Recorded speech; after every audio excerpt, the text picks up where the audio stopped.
Bulletin में आपका बहुत बहुत स्वागत है। रुक करते हैं खबरों का। उत्तराखंड के रुद्रपुर में पीएम मोदी ने अपनी जनसभा में एक बार फिर कांग्रेस पर प्रहार किया।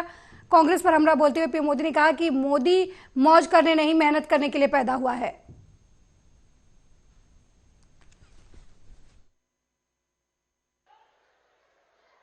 आपको लगता होगा इतना सारा काम मोदी कर रहा है, घर घर कुछ न कुछ पहुंच रहा है, तो ये मोदी थकता क्यों नहीं है? ये मोदी रुकता क्यों नहीं है? अरे कोई और होता तो मौज करता। मोदी मौज करने के लिए पैदा नहीं हुआ है, मोदी मेहनत करने के लिए पैदा हुआ है। मोदी आपके लिए मेहनत करने के लिए पैदा हुआ है। और इसलिए मेरे भाइयों बहनों, ये जो 10 साल में हुआ है ना, पहले वालों से बहुत ज्यादा हुआ है। हर कोई मानता है, लेकिन मोदी नहीं मानता है। मोदी तो कहता है ये 10 साल में जो विकास हुआ है ना, वो तो सिर्फ ट्रेलर है, ट्रेलर। अभी तो बहुत कुछ करना है। अभी तो हमें देश को बहुत आगे लेकर जाना है, और तब तक न रुकना है न थकना है। और अभी तो हमें ये हमारे उत्तराखंड को भी बहुत बहुत बहुत आगे लेकर के जाना है। मोदी की गारंटी ने उत्तराखंड के घर घर में सुविधा पहुंचाई है, लोगों का स्वाभिमान बढ़ाया है। अब तीसरे टर्म में आपका ये बेटा एक और बड़ा काम करने जा रहा है। मेरा लक्ष्य है आपको 24 घंटे बिजली मिले, बिजली का बिल 0 हो,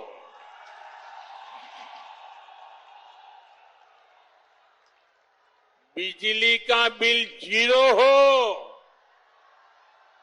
और बिजली से कमाई भी हो। इसके लिए मोदी ने पीएम सूर्य घर मुफ्त बिजली योजना शुरू की है। इसके तहत छत पर सोलर पैनल लगाने के लिए सरकार मदद दे रही है।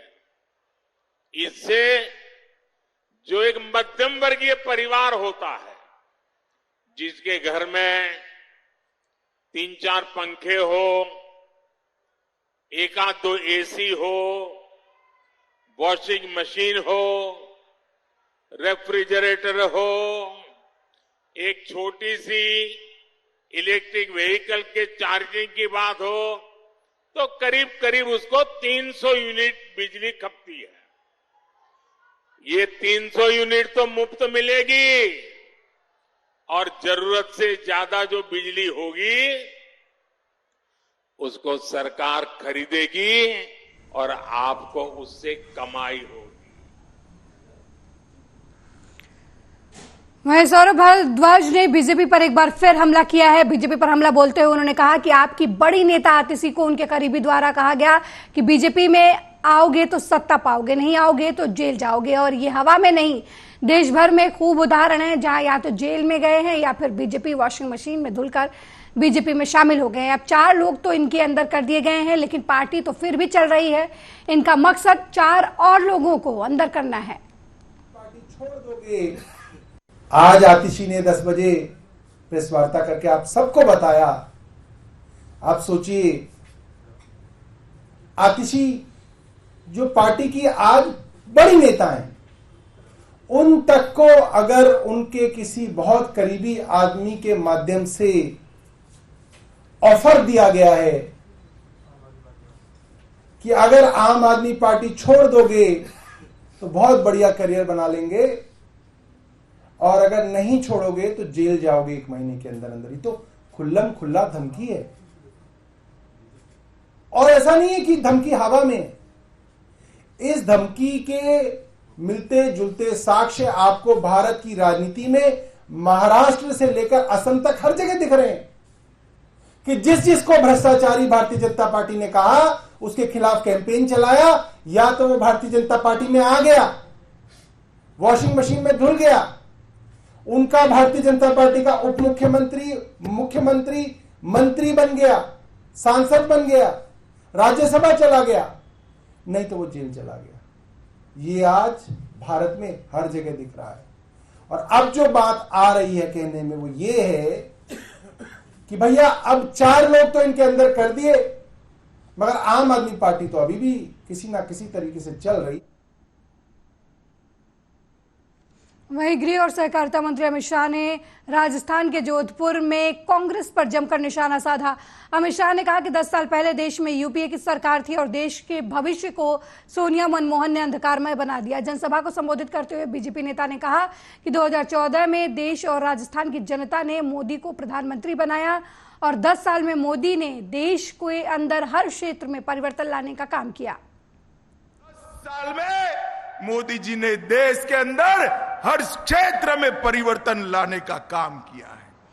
देश के 60 करोड़ गरीबों को मोदी जी ने पहली बार, दिल्ली की सरकार गरीबों की सरकार होती है, इसका विश्वास दिलाने का काम किया है। 80 करोड़ से ज्यादा गरीबों को मुफ्त राशन देने का काम किसने किया? नरेंद्र मोदी ने किया। 12 करोड़ शौचालय देने का काम किसने किया? नरेंद्र मोदी ने किया। 4 करोड़ से ज्यादा लोगों को घर देने का काम किसने किया? नरेंद्र मोदी ने किया। 10 करोड़ से ज्यादा लोगों को, माताओं बहनों को उज्ज्वला का गैस का कनेक्शन देने का काम किसने किया? नरेंद्र मोदी ने किया।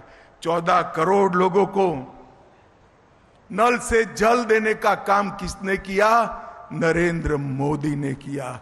और 60 करोड़ लोगों को 5 लाख तक का पूरा स्वास्थ्य का खर्चा मुफ्त में देने का काम किसने किया? कांग्रेस प्रवक्ता सुप्रिया श्रीनेत ने बीजेपी पर हमला किया। बीजेपी पर हमला बोलते हुए उन्होंने कहा कि 2015 में पीएम मोदी ने एक विवाद सुलझाने को बांग्लादेश को देश के 10,000 एकड़ जमीन दी। इस पर सवाल क्यों नहीं होता? साफ है कि पीएम मोदी मुद्दे से भटका रहे हैं। मुद्दा तो चीन का है, हमारी जमीन पर कब्जे का है।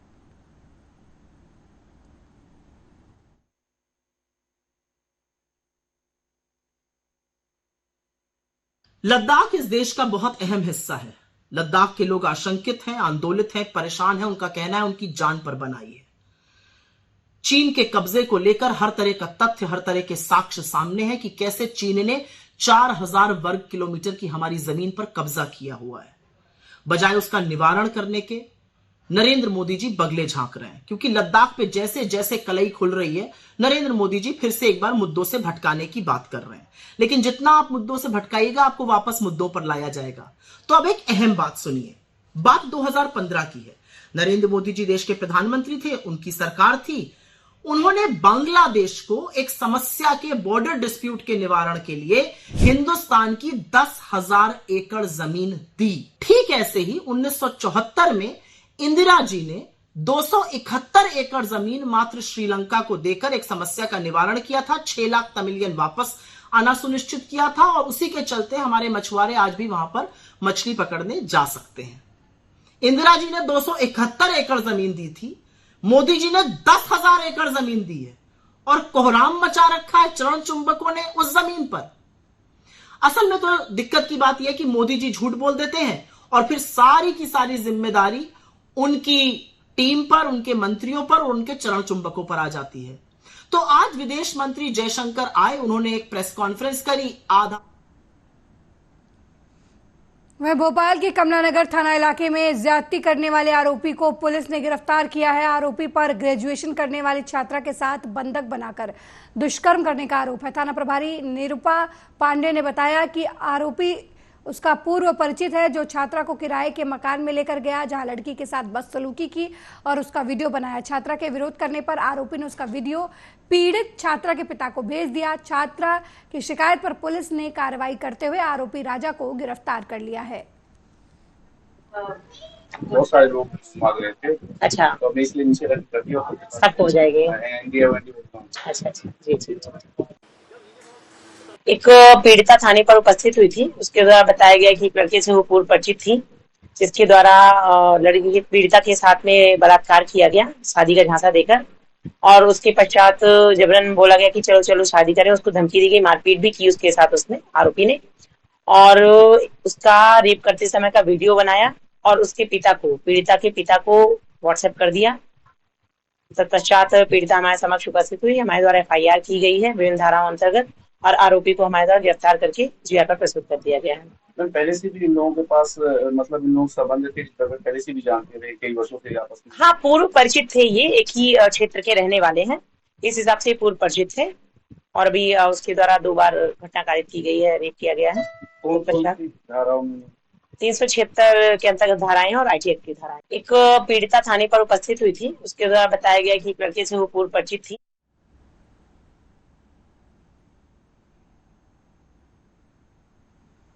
मैनपुरी के थाना बिछवा पुलिस को उस समय सफलता हाथ लगी जब देर रात फर्दपुर हाईवे पुल के पास थाना अध्यक्ष बिछवा पुलिस बल के साथ चेकिंग कर रहे थे। चेकिंग के दौरान एक बिना नंबर की मोटरसाइकिल पर 2 व्यक्ति आते हुए दिखाई दिए। पुलिस ने उन्हें रोकने का प्रयास किया तो बाइक सवार बदमाश चकमा देकर GT रोड बिछवा की तरफ भागने लगे, जिसके बाद पुलिस और बदमाशों में मुठभेड़ शुरू हो गई। इस दौरान पुलिस की गोली लगने से एक बदमाश घायल हो गया, जबकि दूसरा मौके का फायदा उठाकर भागने में कामयाब रहा। घायल बदमाश को पुलिस ने गिरफ्तार कर इलाज के लिए अस्पताल में भर्ती कराया है और दूसरे बदमाश की तलाश में जुट गई है।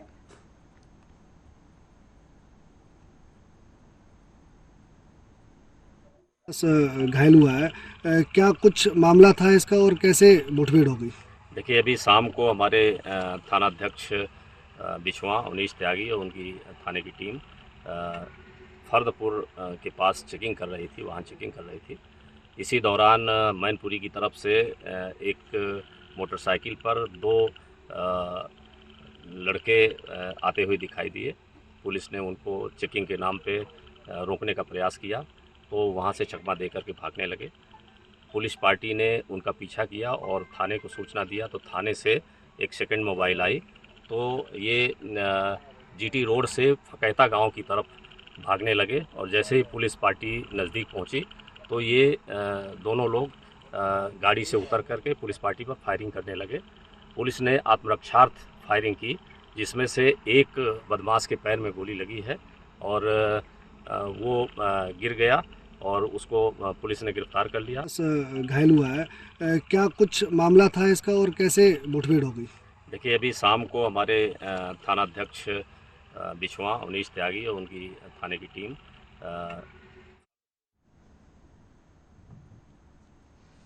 वहीं बिजनौर के चांदपुर में मधुमक्खियों के हमले में एक और व्यक्ति की जान चली गई। जानकारी के मुताबिक मिठनपुर गांव में हरवीर सिंह नाम के किसान पर मधुमक्खियों के झुंड ने हमला कर दिया जब वो अपने के बेटों के साथ खेत में गन्ना छील रहे थे। इसी दौरान मधुमक्खियों ने उन पर हमला किया और पिता को बचाने गए बेटों पर भी मधुमक्खियों ने हमला कर दिया। हालांकि किसी तरीके से किसान के बेटों ने भागकर अपनी जान बचाई, लेकिन इस हमले में किसान की मौत हो गई है।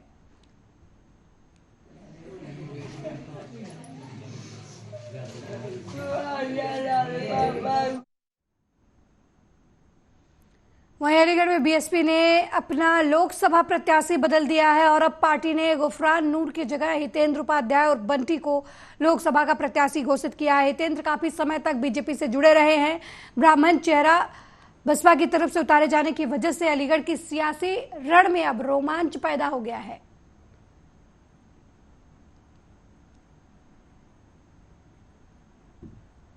वहीं जन स्वराज के संस्थापक प्रशांत किशोर ने बिहार में बने महागठबंधन को अवसरवादी कहा है। उन्होंने कहा कि प्रदेश की जनता ने इस सरकार को वोट नहीं दिया था। ये सरकार जुगाड़ टेक्नोलॉजी पर चल रही है, जिससे जनता का विश्वास प्राप्त नहीं है। उन्होंने महागठबंधन की नई सरकार पर जमकर निशाना साधते हुए कहा कि नीतीश कुमार के नेतृत्व में बनी ये नई सरकार 1-2 सालों में 5 से 10 लाख नौकरियां देती है। इनके समर्थन में जन स्वराज अभियान वापस ले लूंगा। अगर ये बिहार के लोगों के हित में ऐसा करते हैं, उन्हें सबसे ज्यादा खुशी होगी। प्रशांत किशोर ने नीतीश सरकार पर कटाक्ष करते हुए कहा कि बिहार में जो नियोजित शिक्षक स्कूलों में पढ़ा रहे हैं, इन्हें तो समय पर सरकार तनख्वाह भी नहीं दे पा रही है, तो ये सरकार और कई नौकरी कहां से देंगे पाएंगे। उन्होंने कहा कि जन स्वराज अभियान को बिहार में केवल कुछ महीने ही हुए हैं और प्रदेश की राजनीति 180 डिग्री घूम गई है। उनका दावा है कि अगला विधानसभा चुनाव आते आते कई बार बिहार की राजनीति घूमेगी। मुख्यमंत्री नीतीश कुमार फेविकोल की तरह अपनी कुर्सी पर बैठ गए हैं और बाकी पार्टियां कभी इधर तो कभी उधर जा रही हैं।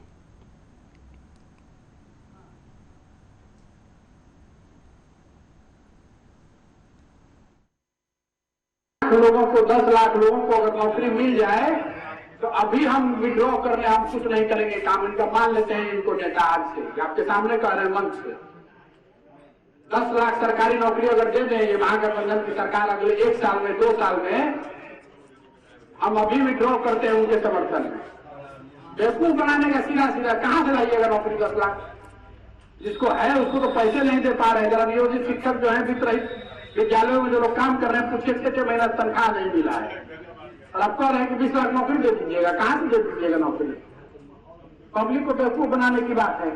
और अगर दे देंगे तो बहुत अच्छी बात है। हमको पॉलिटिक्स करने से मतलब नहीं है। अगर वो दे देते। वहीं अलीगढ़ में मतदाता जागरूकता अभियान के तहत जिला निर्वाचन अधिकारी विशाखा जी ने कलेक्ट्रेट परिसर से जिले के स्वीप लोगो और मतदान गीत को लॉन्च किया और कूड़ा वाहनों को हरी झंडी दिखाकर रवाना किया।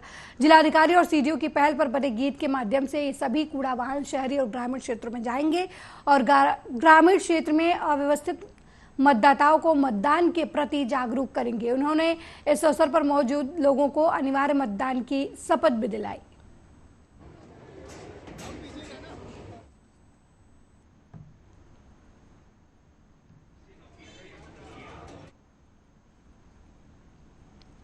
वहीं अलीगढ़ के पंडित दीनदयाल उपाध्याय संयुक्त चिकित्सालय के सिटी स्कैन सेंटर में मंगलवार सुबह शॉर्ट सर्किट से भीषण आग लग गई। सुबह कर्मचारी जब सिटी स्कैन सेंटर का लॉक खोलने गए उसी समय ये आग धधक उठी। धीरे धीरे आग इलेक्ट्रॉनिक सामानों में फैल गई। सूचना के 1 घंटे बाद फायर ब्रिगेड की गाड़ी मौके पर पहुंची और अस्पताल के फायर इक्विपमेंट की मदद से आग पर काबू पाया गया। स्वास्थ्य कर्मियों ने बाल्टी से भी पानी डालकर आग को बुझाने का प्रयास किया। हालांकि सिटी स्कैन सेंटर के अंदर कंप्यूटर सिस्टम और अन्य सामान जलकर खाक हो गए।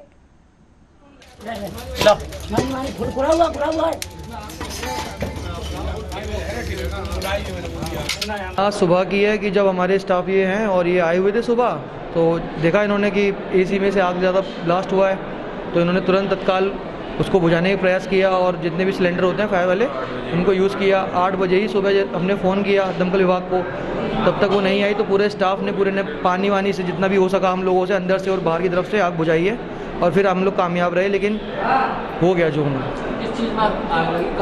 एसी स्टेबलाइजर और एसी में कंट्रोल रूम जो है सिटी स्कैन का उसमें आग लगी है।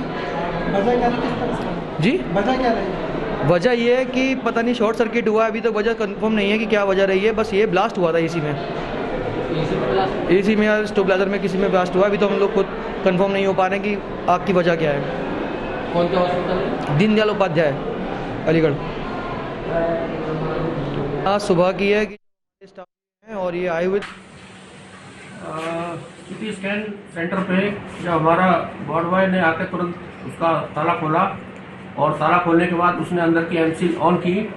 उसके बाद उसको आवाज़ सी आई और ये लगा कि जो जिसमें प्रिंटर और एसी लगा हुआ है उसमें कुछ आग की धुआं दिखाई पड़ा। उसके बाद उसने तुरंत आके अपनी एमसील ऑफ कर दी है और पूरे उसमें धुआं दिखाई पड़ने लगा है। और इसके अलावा जो है ये सारा स्टाफ जो है सूचना इसने दी नीचे आके स्टाफ को ओपीडी में आके। उसके बाद हमारा अस्पताल का सारा स्टाफ इकट्ठा हुआ। उसने जो है जहाँ हमारे फायर के सिलेंडर छोटे छोटे रखे हुए थे उनको इकट्ठा करके सब लोगों ने मिलकर आग पे काबू पा लिया और फायर स्टेशन पे इन्फॉर्म किया गया जिसके बाद उनके द्वारा भी आके सहयोग किया गया इसके अंदर। वहीं लालू प्रसाद की बेटी रोहिणी आचार्य का विधिवत राजनीति में पदार्पण हो रहा है। सारण से लोकसभा चुनाव लड़ेंगी और अपने संसदीय क्षेत्र में निकलने से पहले राबड़ी देवी के आवास स्थित मंदिर में पूजा अर्चना की। इसके बाद अपने पिता लालू प्रसाद और मां राबड़ी देवी का आशीर्वाद लिया। अपने लोकसभा क्षेत्र में निकली हैं इस समय आचार्य रोहिणी।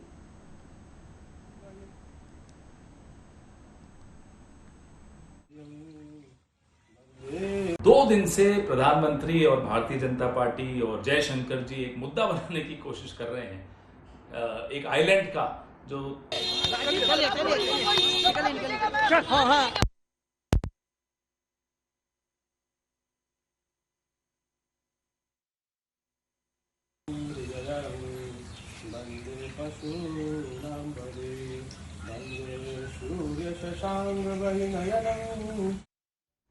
वहीं रायबरेली से सड़क दुर्घटना का मामला सामने आया है, जहां शहर कोतवाली क्षेत्र के डिग्री कॉलेज चौराहे पर अज्ञात बाइक सवार ने अधेड़ व्यक्ति को टक्कर मार दी, मौके से फरार हो गया। घटना की जानकारी पाकर मौके पर पहुंची महिला थाना प्रभारी ने व्यक्ति को इलाज के लिए जिला अस्पताल में भर्ती कराया, जहां व्यक्ति की हालत गंभीर बताई जा रही है।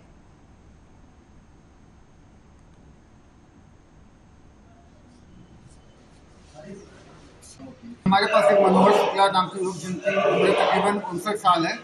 बताया जा रहा है कि डिग्री कॉलेज के चौराहे के पास एक्सीडेंट में घायल हो गए हैं। पुलिस द्वारा तथा परिजनों द्वारा लिया गया, भर्ती करके उनको इलाज चल रहा है। क्या स्थिति है? स्थिति गंभीर बनी हुई है। हमारे पास एक मनोहर शुक्ला नाम की युवक जिनकी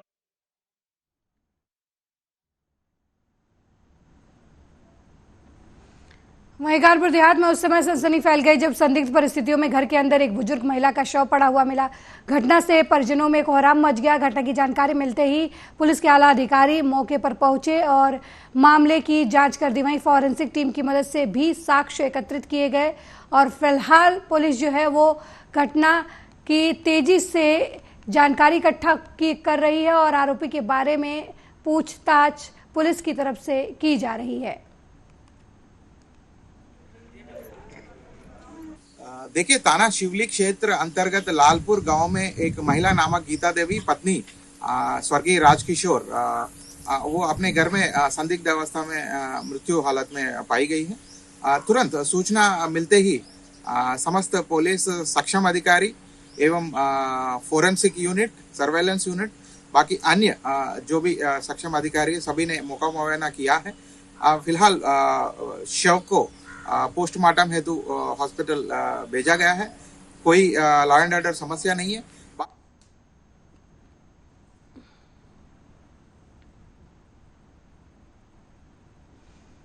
मेरे साथ इस बुलेटिन में फिलहाल इतना ही। देश दुनिया की तमाम खबरों को देखने के लिए देखते रहिए आर्या न्यूज। नमस्कार।